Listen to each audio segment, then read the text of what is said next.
여러분, 현대사회 속에서는 자기계발 서적에서 메타인지라고 불리는 것이 있습니다. 뭐냐면 자기 자신에 대해서 정말 객관적으로 알아가는 것을 얘기하죠. 그래서 내가 어느 정도의 과업을 성취할 수 있는지, 이것이 이제 메타인지라고 하죠. 그리스도인들에게 있어서도 현실인식은 굉장히 중요합니다. 왜냐하면 현실인식에 따라서 나의 오늘의 삶에 대한 그 삶의 방식이 달라지기 때문에 그렇습니다.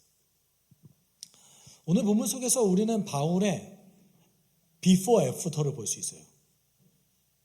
예수를 믿기 전의 모습과 예수를 믿은 후의 모습을 볼 수 있습니다. 여러분, 우리가 지난주에서도 함께 나눴지만 바울은 지금 절망적인 상황 속에서 대안을 찾았고, 그리고 절망적인 상황 속에서도 만족감을 누리고 있었습니다. 사실 그가 만족감을 누릴 수 있을 만한 환경적 요소는 전혀 없었어요. 그리고 빌립보서에서도 우리가 볼 수 있지만 감옥에 갇혀져 있음에도 불구하고 빌립보 성도들을 향해서 굉장히 만족과 기쁨을 표현하는 것을 우리는 볼 수 있습니다. 여러분, 빌립보서의 별명 중 하나가 기쁨의 서신입니다. 왜 기뻐해야 되죠? 기뻐할 만한 것이 무엇이 있죠? 여러분, 우리는 사도들의 모습을 보면서 조금 이상한 것들을 종종 발견하게 되는데, 제가 사도행전 그 앞부분, 사도행전 5장을 설교할 때도 함께 나눈 적이 있는데, 사도들이 예수 때문에 고난받을 자격을 얻는 것에 매맞고 있는데 기뻐했어요. 그러면 되게 이상하잖아요. 채찍질을 당하는데 왜 기뻐해야 됩니까? 이상한 거 아니에요? 맞는 걸 좋아할까요? 세상에 맞는 걸 좋아하는 사람이 어디 있어요? 그리고 채찍질 당하는 게 지금 우리가 얘기한 것처럼 그렇게 간단하게 치는 것이 아니라 굉장히 고통스러운 작업인데, 여러분, 사도들이 고통받는 걸 기뻐하지 않았어요. 여러분, 고통받는 걸 기뻐하지 않았습니다. 여러분, 이상하게 생각하지 마세요. 내가 고통받을 때 기뻐해야지. 세상에 왜 고통을 기뻐해야 돼요? 하나님도 그걸 원하지 않으세요. 그런데 사도들이 기뻐했던 것은 무엇입니까? 자격을 얻는 거에 기뻐했어요. 우리가 성경을 잘 읽어야 돼요. 잘못 읽으면 이렇게 그리스도 때문에 고통받는 걸 내가 즐거워하고 기뻐해야겠구나.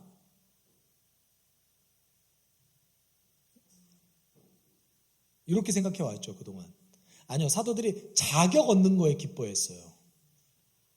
이왕이면 고통 안 받는 게 좋죠. 여러분, 제가 오늘 본문 속에서도 제가 서두에 미리 이렇게 말씀드리는 이유는 오해하지 마시기 바라는 거예요. 어떤 오해라는 거예요? 내가 부당한 환경, 고통받을 환경에서 이거 그대로 내가 감내하는 것이 주의 뜻이구나. 어쩔 수 없는 상황에만요. 우리가 어쩔 수 없이 감당해야 될 때가 있잖아요. 주의 사명 때문이라든지, 명확한 주의 사명 때문이라든지, 또는 우리가 불가항력적인 고통을 만났을 때에 우리는 그것을 어쩔 수 없이 견뎌야 될 시기가 있는 거죠. 그런데 예를 들어보죠. 피할 수 있어요. 피할 수 있단 말이에요. 피할 수 있는데 내가 이 사람이 나를 부당하게 취급하는 것을 그대로 견뎌내면 하나님 일하시겠지. 근데 피할 수 있었어요. 성경은 이렇게 얘기하고 있지 않아요. 과거에 우리 그 교회에서 지금 1층인가요? 네네. 과거에 우리 교회에서 잘못 가르쳤던 것이 있어요. 그것이 뭐냐면 무조건 참으라는 거였어요. 무조건 참으라. 지금 그 1층에서 뭔가 문제가 있나 봐요. 그래서 1층 벨이랑 2층 벨이 동시에 계속 같이 울리고 있어요. 오늘 아침에 전기 공사를 했거든요. 새벽 6시에. 그래서 그게 원인인 것 같기도 하고요. 다시.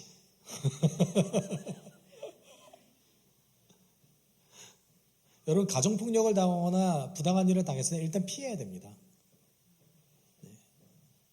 그게 맞는 거예요. 그런데 오늘 본문 속에서 제가 다루고자 하는 것은 우리가 불가항력적인 고통을 마주했을 때, 환경을 마주했을 때조차 바울은 오늘 본문 속에서 보면, 그리고 지난주에도 우리 함께 나눴듯이 자족함을 누리고 있었어요. 환경에 지배당하지 않고 만족과 기쁨을 누리고 있었어요. 우리를 좀 한번 살펴봤으면 좋겠습니다. 우리가 만족과 기쁨을 누리지 못하는 이유는 내가 얼마나 큰 거를 받았는지 몰라서 그런 거예요. 인간의 모든 지식은 비교에서 없거든요.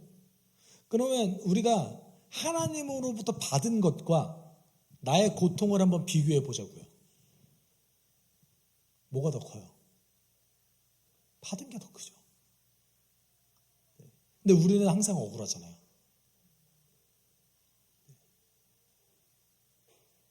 여러분, 이 자기인식, 스스로에 대한 자기인식, 현실인식이 결여됐을 때 그리스도인들에게 어떤 일이 발생하냐면 진리를 왜곡해서 받아들여요. 예를 들어보죠. 용서해야 된다고 가르쳐요. 또는 용서를 구해야 된다고 가르쳐요. 용서에 대해서 가르친단 말이죠. 그럼 용서를 하는 것과 용서를 구하는 것 두 가지가 있잖아요. 여러분 어떤 게 생각나세요? 그래, 쟤가 나한테 용서를 안 구했어. 여러분 말씀 이렇게 적용해야 되는 건가요? 아니죠. 내가 용서를 구해야 될 대상이 누군가를 찾아야죠.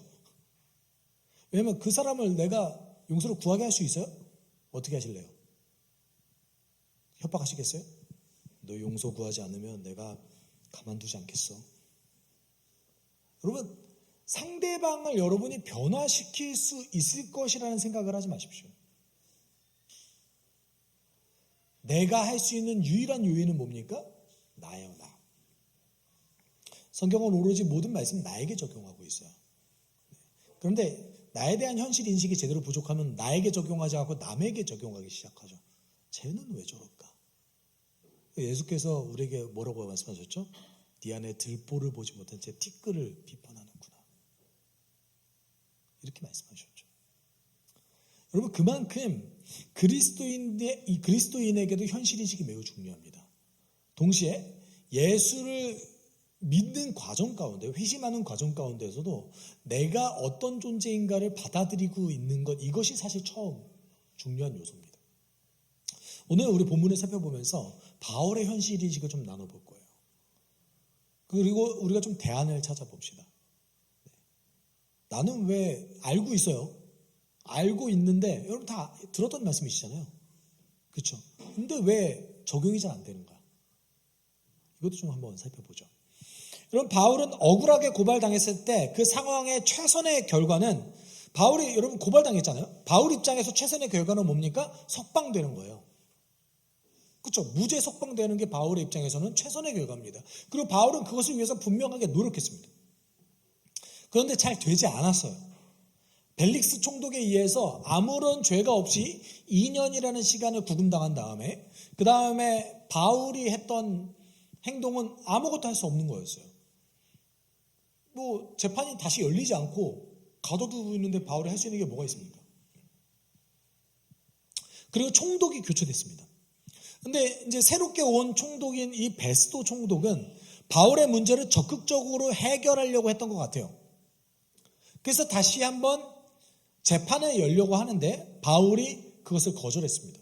왜냐하면 베스도의 그 모습을 통해 지금 이 재판장이 나에게 공정하지 않구나라고 판단했던 것 같아요. 그래서 바울이 대안을 선택했죠. 대안이 뭐예요? 황제에게 상소하는 거였습니다. 근데 오늘 본문 속에서 굉장히 이상한 아이러니가 등장하는데 그 대안을 선택했기 때문에 바울에게 굉장히 놀라운 기회가 주어져요. 23절에 이렇게 얘기하고 있습니다. 이튿날 아그리빠와 버니게가 위험을 갖추고서 나와서 고급 장교들과 그 도시의 요인들과 함께 신문 장소로 들어갔다. 그리고 베스도의 명령으로 바울을 끌어냈다. 여러분, 그 가이사라는 유대 지역을 다스리고 있는 총독부가 있는 곳이었습니다. 그리고 지금 아그리빠와 버니게는 자신의 신하들과 함께 이 곳을 방문했어요. 아그리빠와 버니게는 사실 유대 지역을 제외한 그 주변 지역을 다스리던 사람이었어요. 따지고 보면 유대 지역에 영향력을 미칠 수 있는 가장 큰 권력을 가진 사람이 한 곳에 모여 있는 거예요. 지금 현재. 심지어 누구도 있었대요. 고급 장교들. 가이사랴에 아마 5개의 천부장 부대가 있었을 거예요. 5명의 천부장이 있었을 것이고, 그리고 그 유대 지역에 영향을 미치는 유력자들도 그 재판장에 함께 모여 있었습니다. 여러분, 사도행전 전체를 따져봐서 바울이 이토록 다양한 계층의 그리고 최고의 권력자들 앞에서 안전하게 복음을 전할 수 있는 기회가 이때 외에는 없었습니다. 이전까지는. 그러니까 바울이 대안을 찾았던 이 대안의 이런 어떤 행위가 바울에게 사역적 관점에 있어서는 가장 큰 기회를 제공했던 것이죠. 이런 의미에서 우리가 예측할 수 없는 어려움을 만나는 것이 그리고 그 어려움을 만났을 때 그리스도인이 어떤 자세를 가지냐에 따라서 여러분 하나님 나라를 향한 그 기회가 될 수 있다는 것을 오늘 보여주고 있습니다. 이게 정말 아이러니한데 여러분 세상이 너무 깨져 있다는 것을 제가 느낄 때가 언제냐면 우리의 성장이 고통을 통해서 온다는 거예요. 우리가 성장할 수 있는 2가지 방식이 있습니다. 첫 번째는 의도적으로 노력해서 성장하는 거예요. 독서를 하거나 여러분의 개인적 경건 생활이라든지 이런 걸 통해서 성장하는 거예요. 교회는 이거를 돕는 사람들입니다. 고통 이후까지 기다렸다가 이제 성장해야 돼요. 이게 아니에요. 대부분이 이런 스탠스를 가지는데 그게 아니에요. 아무렇지도 않는 그 평상시에 하나님을 누리고 하나님으로서 내가 성장하는 기쁨을 누리는 것이 사실 목회자의 역할입니다. 이것이 이제 우리가 성장할 수 있는 첫 번째 방법이죠. 그렇죠? 어떤 학자가 그 인터뷰한 거 제가 봤는데 왜 나이가 들수록 꼰대가 되는가에 대한 거였어요. 이유는 딱 한 거였습니다. 배우질 않는데요. 그렇잖아요. 이제 우리가 학창 시절을 지나가고 학생이 된 이후부터 성인이 된 다음부터는 무언가를 어떤 특별한 목적하에서 기술을 배우거나 이러지 않는 이상 실제적으로 자기를 수양하기 위한 배움이 전혀 없어요. 자기를 수양하기 위한 배움이 전혀 없어요. 그러니까 사람이 편협해지고 새로운 정보를 인식하지 못하고 결정적으로 우리가 사실 여기 독서를 자주 하시는 분들은 죄송합니다. 독서를 그렇게 의도적으로 잘하시는 분이 많지는 않잖아요. 네. 개인적으로 저도 독서를 좀 어려워해요. 저 평생 읽는 거 연구하는. 저 같은 사람이 이제 글과 말로 먹고 사는 사람인데, 저도 독서를 시간 정해놓고 합니다. 재미없거든요. 재미있으세요? 제가 독서 재미없다고 말씀드려서 죄송해요. 여러분 독서하는 것보다 드라마가 더 재밌잖아요. 우리의 현실 아닙니까? 그리고 볼 수 있는 드라마가 얼마나 많습니까? 시작하기가 힘들어서 그렇지. 한번 시작하면 이제 끝을 봐야 되니까. 우리는 사실은 첫 번째 이렇게 성장할 수 있어요. 두 번째는 고통 때문에 성장합니다. 대부분의 성도들은 고통 때문에 성장하는 경향성이 있어요. 참 아이러니하죠. 근데 사실은 앞서 얘기했던 의도적으로 내가 뭔가를 배워서 성장하는 것도 사실은 시간과 노력이라는 대가를 지불하는 거예요. 그러니까 이게 이 세상에 우리가 깨져 있다는 걸 알 수 있는 요소 중에 하나입니다. 우리가 대가를 지불하지 않으면 성장하지 않아요.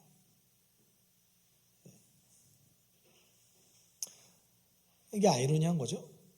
여러분 이 깨진 세상 속에서 하느님 나라가 확장되는 그 과정은 그 안에 고통과 대가를 지불하는 삶에 있습니다. 바울도 역시 그렇게 하고 있는 것이죠.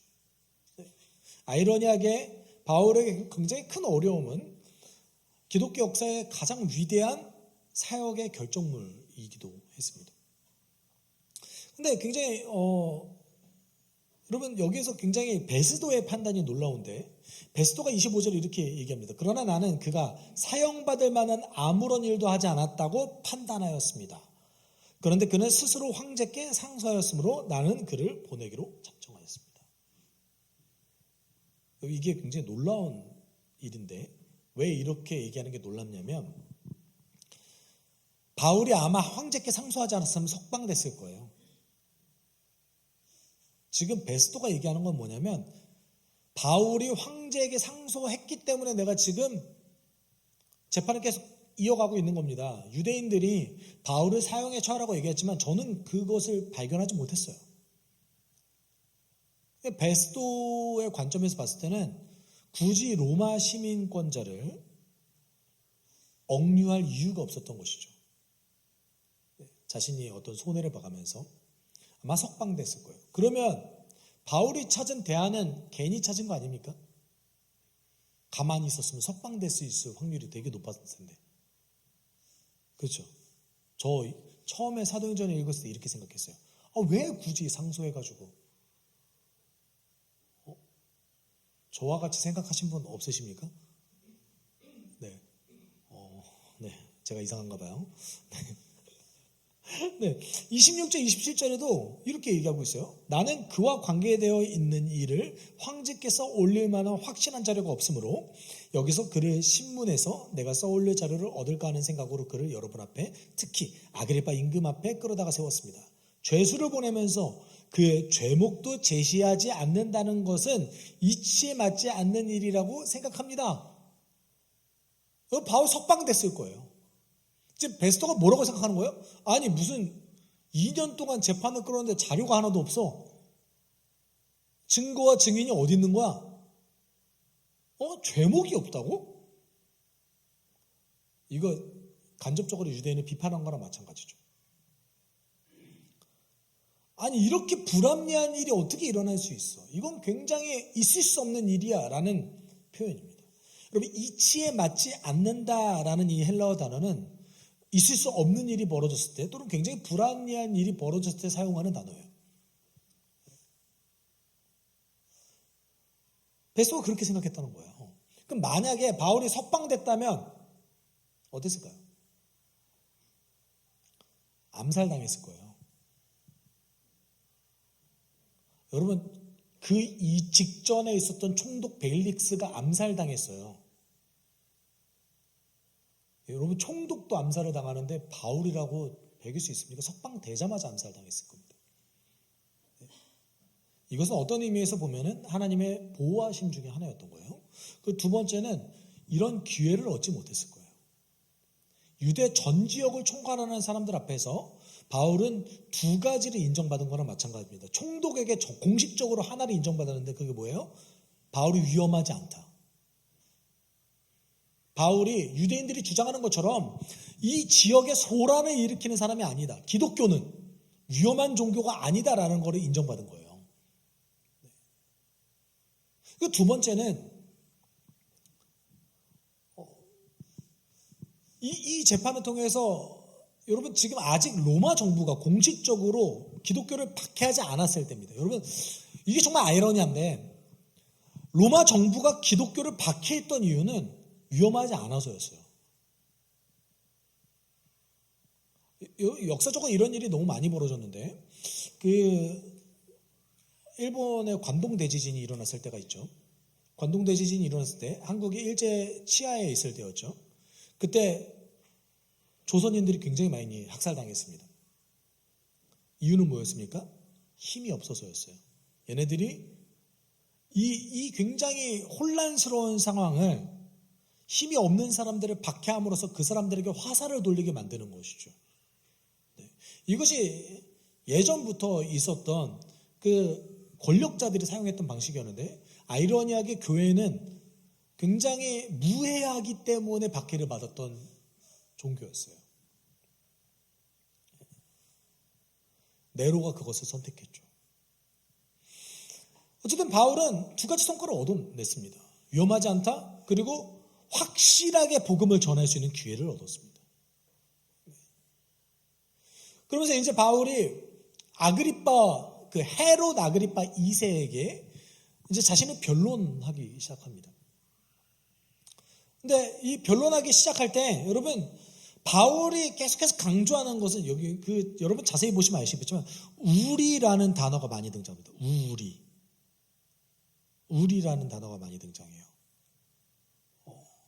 왜 그랬을까요? 바울이 두 가지를 강조하는데 저는 유대인이에요. 그리고 저는 정말 아주 엄격한 율법주의적 환경에서 교육받은 사람이에요. 그런데 제가 지금 이 재판장에 쓴 이유는 무엇이냐면 그 예전부터 우리가 가지고 있었던 그 약속이 성취됐다라는 것을 믿기 때문에 지금 제가 재판받고 있는 겁니다. 6절 7절 이렇게 얘기하죠. 같이 읽어볼까요? 지금 나는 하나님께서 우리 조상들에게 주신 약속에 소망을 두고 있기 때문에 여기에 서서 재판을 받고 있습니다. 우리 12지파는 밤낮으로 열심히 하나님을 섬기면서 그 약속이 이루어지기를 바라고 있습니다. 저나 나는 바로 이 소망 때문에 유대 사람에게 고발을 당한 것입니다. 우리가 주의해서 볼 것이 무엇이냐면 오늘 바울이 굉장히 어려운 상황에 있음에도 불구하고 소망을 얘기하고 있다는 거예요. 우리가 정말 간절히 바라던 것이 이미 이루어졌습니다라는 그런 어떤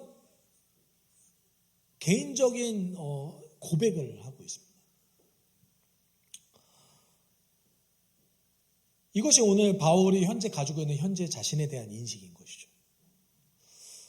근데 아그리파 왕 입장에서 여러분 이상한 말이에요. 이 바울이 말한 게. 자, 생각해 보세요.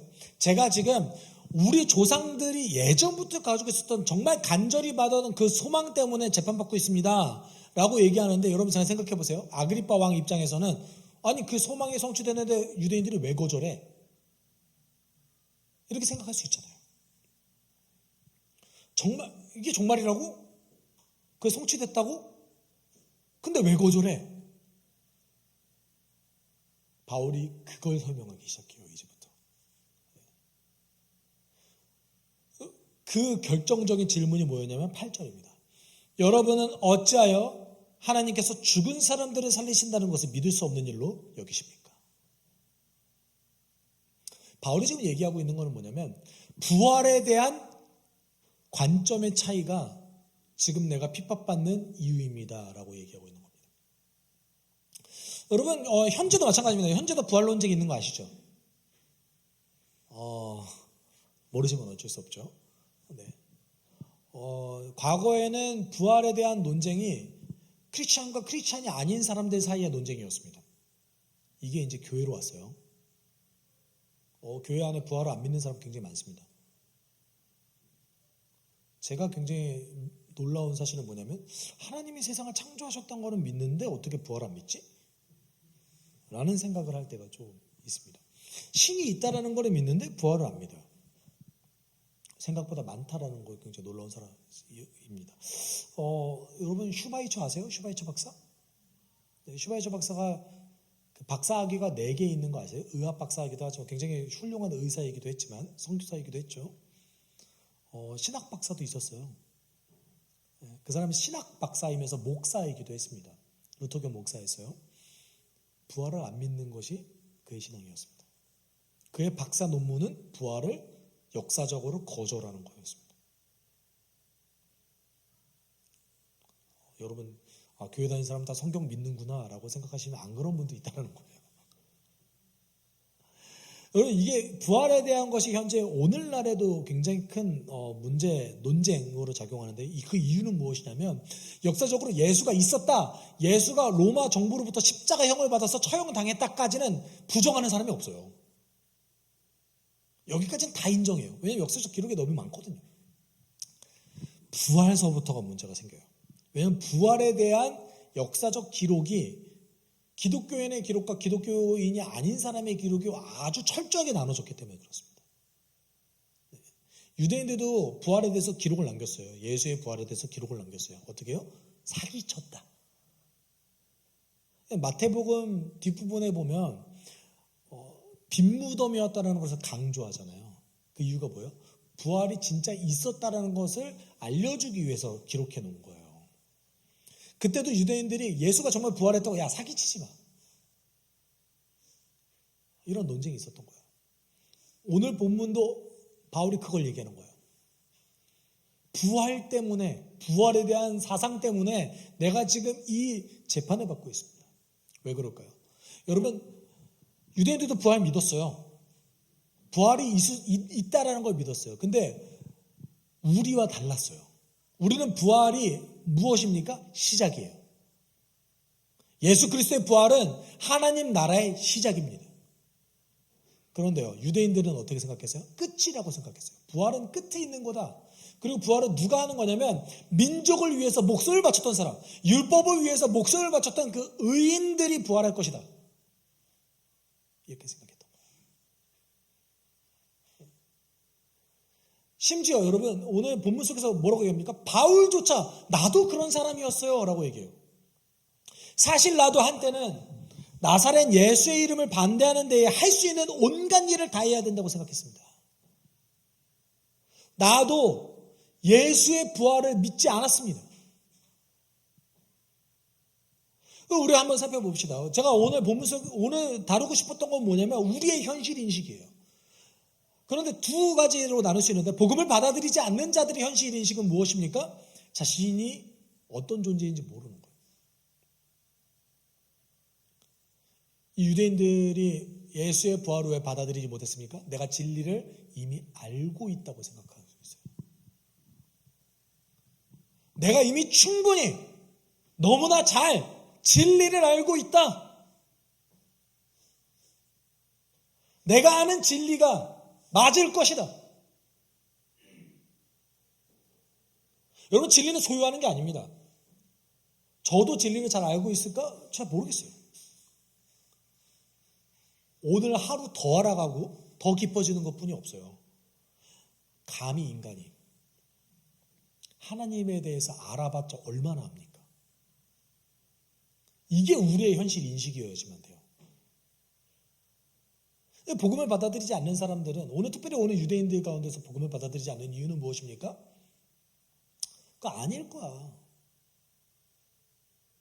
그들이 가지고 있었던 부활에 대한 사상은 뭐예요, 사실은? 자신들이 식민 치하에서 독립하기 원하는 자신 민족에 대한 간절한 소망이었죠. 여러분 그 소망이 잘못된 건 아닙니다. 꿈꿀 수 있죠. 근데 그게 진리라고 생각하는 건 잘못된 거예요. 그래서 그들은 복음을 거절했어요. 그래서 바울이 얘기하죠. 나가 세계 곳곳을 돌아다니면서 어떻게든 예수 믿는 자로 하여금 복음을 거절하게끔 압박했습니다. 협박했습니다. 이게 이제 10절, 11절에 나오는 거예요. 왜 복음을 거절하는 자들은 복음을 거절했습니까? 그 안에 진리를 대하는 자기중심증 때문에 그런 거예요. 여러분 우리 현대사회 속에서 오더라도 진리를 거절하는 두 가지 형태가 나타나는데 첫 번째는 나한테 그거 필요 없습니다. 거짓말일 거예요. 이런 경우가 있죠. 두 번째 케이스는 뭡니까? 저도 신이 있다라는 거는 좀 인식해요. 근데 지금 나에게 그다지 썩 필요 없어요.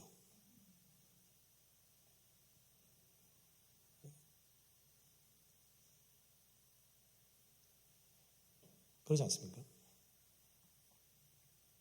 여러분, 우리가 이야기하는 믿음, 신이 있다라는 것을 인정하는 겁니까? 예수를 만났던 귀신도 예수를 인정했어요.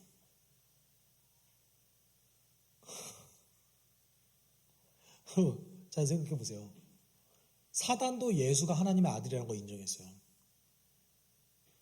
그 정도까지의 수준이 우리가 얘기하는 믿음입니까? 아니잖아요. 그렇죠? 우리 믿음 무엇입니까? 예수가 구원자다. 예수가 우리 인생의 주인이다.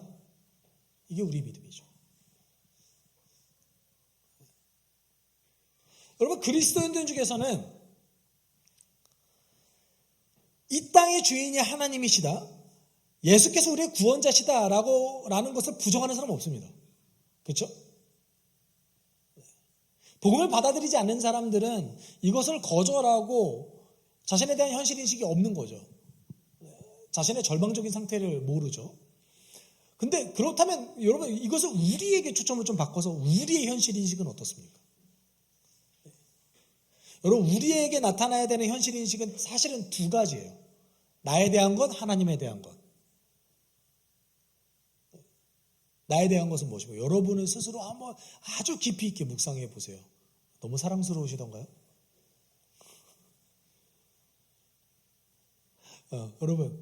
여러분에 대해서 아주 깊이 있게 묵상하면 묵상할수록 여러분은 구원받을 만한 자격을 아주 투철하게 잘 갖추신 분들이시던가요?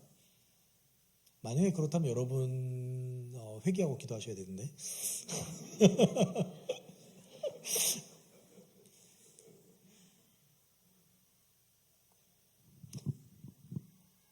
예수 안에서 가장 경건한 자는 예수 안에서 자기가 얼마나 죄인인지를 알아가는 자들이에요. 이게 나에 대한 현실인식입니다. 그렇죠? 근데 여기서 끝나면은 우리가 구원받은 자가 아니죠. 그렇죠? 두 번째 현실인식은 무엇입니까? 그럼에도 불구하고 하나님께서 예수를 통해 다 주셨다. 이미 해결해 주셨다. 이게 우리의 또 다른 현실인식이죠. 그 안에서 우리가 진리와 가까워지면 가까워질수록 우리는 이걸 경험하게 되죠. 같이 읽어봅시다.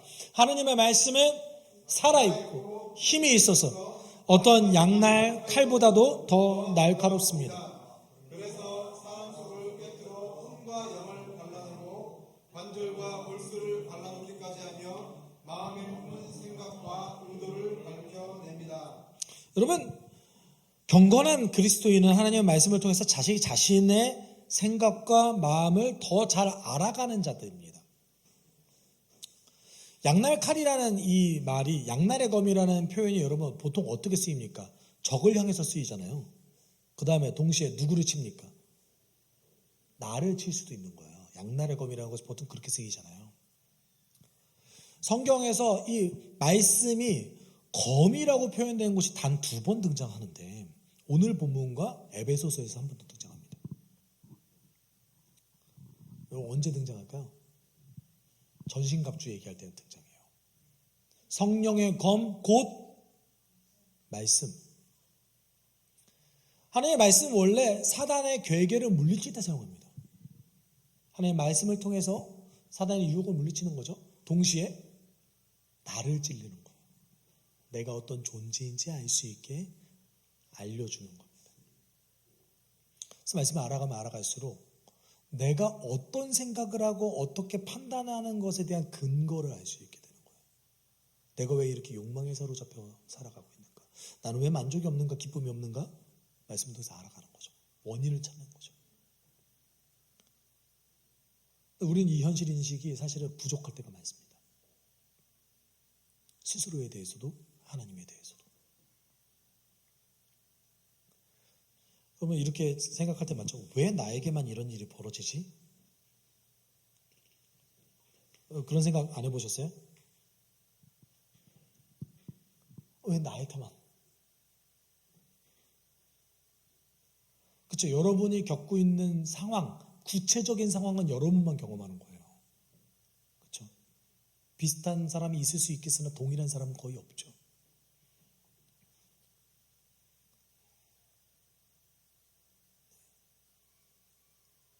근데 여러분 그 어려운 상황 속에서 우리는 생각보다 그 어려움에만 집중합니다. 하나님께서 뭘 주셨는지 생각하지 않아요. 그리스도인은 어떤 존재들이냐면 어려움 가운데 기쁨을 누리는 자들입니다. 절망 가운데 만족감을 누릴 수 있는 자들입니다. 왜요? 하나님께서 너무 거대한 걸 주셨으니까요. 하나님께서 세상을 이처럼 사랑하셔서 외아들을 주셨으니 이는 그를 믿는 사람마다 멸망하지 않고 영생을 얻게 하려는 것이다.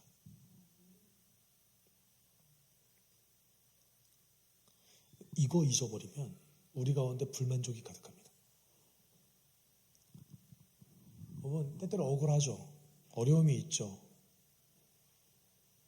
근데 그것보다 하나님께서 우리에게 주셨던 게 더 커요. 근데 우리가 이걸 잃어버릴 때가 너무 많아요. 그래서 너무 불만족하고 너무 억울하고 견디기 힘들어요.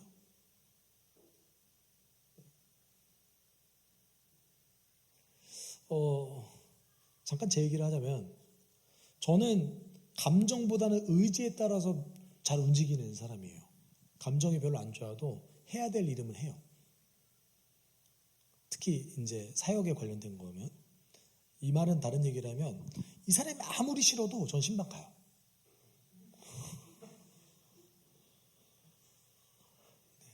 가서 말 다 들어줘요. 제가 처음에 사역을 했을 때 그게 너무 억울한 거예요. 왜 나만 이렇게까지 해야 됩니까? 제가 그 청소년 사역을 꽤 오래 했는데 아무리 밥을 사고 아무리 짜장면을 먹이고 떡볶이를 먹여도 제 연락을 이제 얻어먹고 무시해요. 그러면 내가 뭘 한 거지? 라고 생각할 때가 많았습니다. 지금도 그럴까요? 지금도 그런 감정이 있을 때가 있죠. 근데 저는 그거에 대한 해결책을 알았어요. 지금은 이제 진심입니다. 더 해주지 못해서 미안할 때가 많습니다. 왜요? 왜 그래요? 내가 굳이 안 받아도 괜찮아요. 하나님께 이미 다 받았다는 걸 알고 있어요. 왜요? 너무 좋은 걸 주셨다는 거 아니까요. 그리고 나와 함께하는 동지들이 있다는 걸 아니까요. 제가 이것을 어떻게 극복하는 법을 알았냐면 예수의 말씀을 통해서 알아냈습니다. 여러분, 내 마음 가운데 불만족이 가득하고 기쁨이 없을 때 여러분이 점검해야 될 것은 무엇이냐면 예수와의 관계를 점검하셔야 됩니다. 내가 지금 예수와 어떤 관계를 맺고 있는가? 요한복음 6장 35절 같이 읽어볼까요? 예수께서 그들에게 말씀하셨다. 내가 생명의 빵이다. 내게로 오는 사람은 결코 줄이지 않을 것이요 나를 믿는 사람은 다시는 목마르지 않을 것이다. 여기서 생명의 빵이라는 말씀이 헬라어를 정확하게 번역하면 주식이라는 뜻이에요. 주식. 우리로 따지면 뭡니까? 생명의 쌀. 쌀 안 좋아하시는 분들은 여러분이 생각하는 주식. 예전에 처음에는 이거 이해하지 못했어요. 무슨 말이지? 그치. 예수님은 길과 진리와 생명이시니. 근데 주식은 매일 먹는 거잖아요. 그렇죠? 그렇죠. 왜 이렇게 목회가 힘들지? 왜 이렇게 퍽퍽하지? 나 왜 이렇게 만족이 없지? 예수를 안 먹었구나. 복음이 내 삶에 영향을 미치지 않는구나. 이걸 발견했어요. 여러분, 예수와의 관계를 재점검하십시오. 그가 나에게 어떤 것을 주셨는지. 여러분이 먼저 예수를 구했습니까? 아니요. 그가 먼저 죽으셨어요. 우리가 아직 죄인 되었을 때 그가 죽으심으로 하나님의 사랑을 확증하셨느니라. 여러분, 이 관계 속에서 우리가 같이 있지 않고서는 우리는 받은 사람 기억이 안 나요. 억울한 것만 떠올라. 여러분, 인생은 부정적인 것이 우리에게 더 큰 영향을 미칠 때가 많아요. 우리 예수를 주식으로 삼아야 됩니다. 그때마다 여러분이 예수에 관련된 말씀을 찾아보세요. 요한복음 읽으세요. 마태, 마가, 누가복음 읽어가면서 예수께서 우리가 무엇을 주셨는지 기억하고 점검하십시오.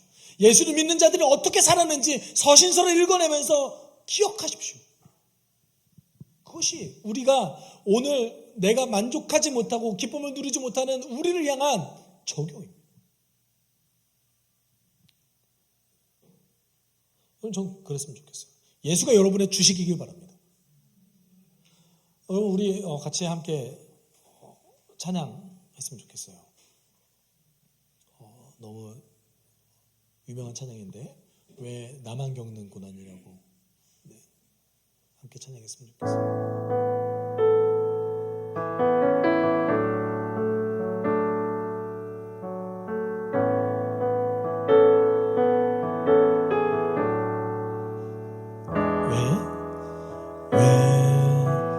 나만 겪는 고난이냐고 불평하지 마세요.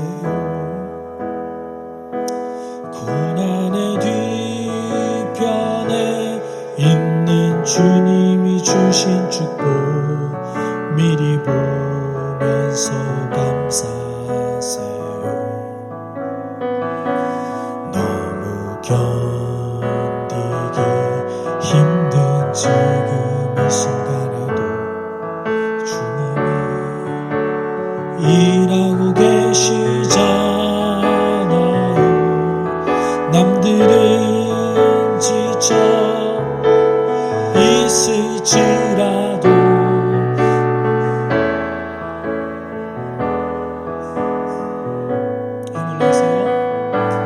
힘을 내세요.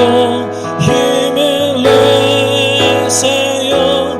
주님이 손잡고 계시잖아요.